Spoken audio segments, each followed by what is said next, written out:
Time to say what's up to Gary Washburn, who has entered the chat. Gary is obviously the national NBA writer for the Boston Globe, a published author, and you know what?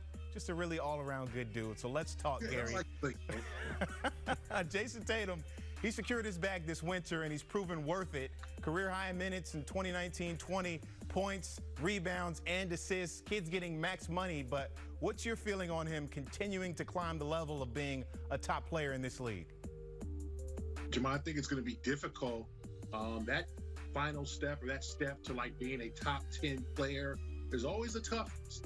So defenses are going to focus on him, especially without Kemba Walker for a while. Tatum is the head of the snake, so he's going to have to respond. He's going to have to be that guy who does it every night despite double and potential triple teams. So it's a lot of pressure on Jason Tatum. I mean, he got this big money. He's securing Boston for the long run. It's Tatum's team, and it's up to him to determine the fate of this team, because if he struggles a little bit, the Celtics will not do well. The Greek freak, Giannis Antetokounmpo, sticking around Milwaukee for another half-decade. And elsewhere in the East, the Nets, they get a healthy Kyrie and KD back. Sixers add Doc Rivers and shooters around Joel Embiid and Ben Simmons.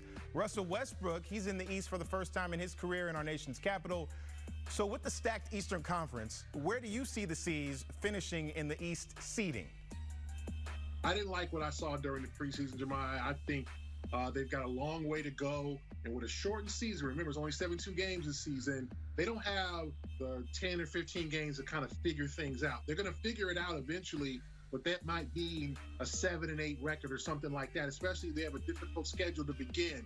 So that might cost them a seed or two. So I'm going to say the 4th seed at this point, because you got Brooklyn. We saw Brooklyn the other night, and they look pretty imposing. Milwaukee, you have Miami Heat coming back, who reached the finals. Toronto's nothing to sleep over. There's a lot of teams this year in the East. The East is very competitive. I haven't even mentioned the Philadelphia 76ers.